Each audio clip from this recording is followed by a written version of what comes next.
com uma citação do Edward Wilson, que ele diz o seguinte: se houver qualquer risco para a trajetória humana, ele não resiste tanto na sobrevivência da nossa espécie, mas na concretização da suprema ironia da evolução orgânica. No instante em que alcançou o conhecimento de si próprio por meio da mente humana, a vida condenou suas mais maravilhosas criações.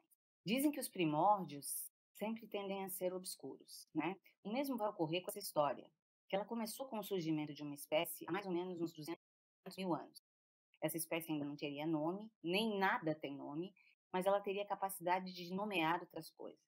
Como aconteceu com qualquer espécie jovem, essa situação é precária. A espécie tem poucos membros e se restringem a um pedaço muito pequeno da África Oriental. E a população estava crescendo muito lentamente e provavelmente iria diminuir várias vezes, quase de maneira fatal.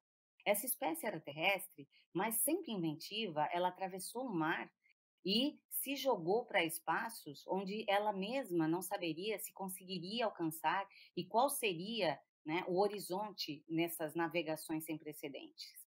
Essa espécie também começou a se reproduzir numa escala logarítmica. Colonizou praticamente todos os nichos da crosta terrestre. Nenhuma criatura alterou tanto a vida no planeta dessa forma, mas ainda assim já ocorreram eventos comparáveis. Muito e muito de vez em quando, no passado remoto, o planeta sofreu mudanças tão violentas que a diversidade da vida despencou de repente. É o que a gente chama das grandes extinções. 5 desses antigos eventos, que são chamados de Big Five, eles tiveram um impacto catastrófico, e catastrófico o suficiente para merecer uma única categoria, as 5 grandes extinções. No que parece ser uma coincidência fantástica, mas o que provavelmente não é nenhuma coincidência, a história desses eventos é recuperada bem na hora em que as pessoas começaram a perceber que elas estão provocando mais um desses eventos. Embora que ainda seja demasiado cedo para a gente saber se esse evento atingirá as proporções dos anteriores, esse novo evento agora ele fica conhecido como a sexta extinção. E ele está sendo catapultado por essa espécie que surgiu há 200 mil anos atrás e que é conhecida como Homo sapiens. Tá? Então, essa semana a gente vai falar sobre os efeitos colaterais da chegada dessa espécie na superfície da Terra. Nos vemos por aí. Bom, gente, é bom também. Agora a gente vai dar uma saindo, né, do ambiente terrestre. Eu diria que O aquático também se preferindo, porque anfíbio tem vida dupla. é verdade. Você está certo disso. Semi-terrestre. Essas Obrigado. mortes. Semi-terrestre. Saindo dessas condições semi-terrestres, dos quais os anfíbios são vinculados, nos oceanos também há outros exemplos de um animal que está tomando grandes preocupações. No caso, são os corais. Boa tarde a todos, o meu nome é João e eu vou explicar um pouco melhor essa parte do nosso impacto nos corais. O primeiro de tudo é que todo mundo já deve ter ouvido falar sobre a grande barreira de corais que existe na Austrália. Mas para quem não tem muito conhecimento do que seria uma grande barreira de corais, ela é localizada na Austrália, né? E ela é basicamente a maior barreira de corais do mundo. Ela tem cerca de 2.500 quilômetros de comprimento. Nossa, grande assim? Pois é. Ao longo da costa australiana, ela pode chegar a 150 metros de espessura em alguns locais. Então é uma baita barreira de corais, é muito grande. Agora, qual que é o impacto dessas barreiras de corais, desses recifes de corais que tem no ambiente de maneira geral, né? Basicamente, eles funcionam quase como uma grande floresta tropical, seria uma forma análoga, versão aquática, assim. Eles servem de habitat para muita espécie mesmo. Tem um estudo não, mas um acontecido de um biólogo que quebrou um coral do tamanho de uma forma de vôlei e tinha mais de 102 espécies de poliquetas vivendo num coral do tamanho de uma bola de vôlei. Eu só acho justo dizer que poliquetas são parentes próximos das minhocas. Então, existem muitas espécies que dependem do coral, seja para moradia ou buscar alimento das outras espécies que estão residindo na barreira de corais. Ou seja, nossos impactos na parte dessas barreiras afeta muito mais que só os corais, mas também essas espécies que dependem deles. Mas aí vem a pergunta que eu acho que deve ter, talvez, levantado quando eu falei que o coral é um animal. Apesar de que não parece, os corais na realidade pertencem ao mesmo grupo das águas-vivas, das anêmonas e das caravelas. Eles funcionam assim, basicamente. Eles criam colônias. Cada pólipozinho, que a gente chamaria de um indivíduozinho, eles se juntam em vários indivíduozinhos e todos eles, que dominam a alquimia da calcificação, eles liberam cálcio para a formação da parede da colônia inteira. Então, basicamente, um recife, um coral, ele é feito de muitos coraizinhos menores, para ser mais didático de explicar. Bilhões de pólipos, na realidade, eles convergem na mesma tarefa de formar toda a barreira de coral, e isso leva muito tempo, gente. E com todo esse tempo, forma essas maravilhas naturais que a gente chama hoje de recife. Essas barreiras de coral, elas não formam do dia para a noite. É gerações de pólipos que vão se formando e crescendo. Mas como que a gente descobriu que eles são afetados pela gente? O primeiro de tudo, é importante explicar de um estudo muito grande, que já foi batizado de Biosfera 2.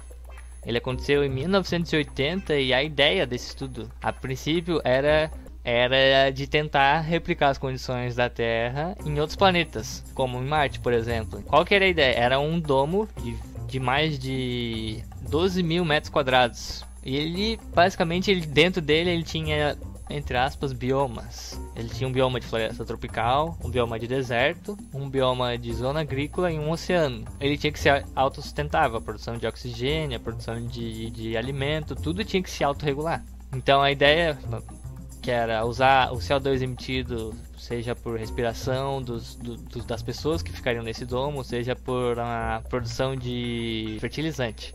Então a ideia era usar essa produção de CO2 para alimentar essa floresta, e essa floresta ciclaria o CO2 em oxigênio. O grande problema que eles enfrentaram foi que a produção e liberação de CO2 saiu muito mais na frente do que a ciclagem do mesmo pela floresta que tinha lá.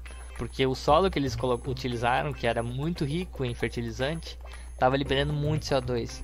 O que aconteceu foi que a concentração de gás carbônico ela aumentou até 8 vezes mais do que o que a gente tem na nossa biosfera natural. Então, esse experimento ele foi dado como fracasso e ele foi herdado pela Universidade da Colômbia. E um biólogo marinho chamado Chris Langton, ele recebeu a missão de transformar esse experimento fracassado numa função educacional para ele. A primeira coisa que ele buscou fazer foi ajustar a química da água. E, como desesperado, ele viu que o pH do oceano estava baixo. O que fez com que esse pH do oceano baixasse? Por causa dessa produção muito grande de CO2. O CO2, quando ele interage com a água, ele se dilui na água e forma ácido carbônico. E esse ácido carbônico, ele vai abaixando o pH da água até um certo nível. Mas o que essa acidificação da água ocasionou para os corais? Aqui é uma explicação um pouco bioquímica que eu vou tentar dar uma simplificada. Basicamente, a acidificação dos oceanos dificulta que os corais eles consigam reter o cálcio. Digamos assim, o CO2 ele sequestra esses íons de cálcio e não deixa livre para os corais utilizarem ele para a criação das barreiras. Isso no experimento fechado é uma coisa. Na vida real, esses corais eles precisam sempre estar em crescimento maior do que, por exemplo, a predação. No livro A Ciência da Extinção, eles comparam, por exemplo, uma árvore ela sempre tem que crescer folhas mais rápido do que os insetos conseguem comer as folhas. E isso também vale para os corais. As mudanças climáticas e, consequentemente, o aumento da temperatura dos oceanos também prejudica o desenvolvimento dos corais. De que forma? Bom, é que os corais eles fazem associações com algas, os corais de regiões tropicais principalmente. E o nome dessa alga, chamada de zooxanthella, ela basicamente ela é uma associação mutualística, ou seja, os dois seres são beneficiados. As algas ganham abrigo, proteção, e os corais ganham açúcar. Elas produzem carboidrato pro coral, para ele poder se alimentar.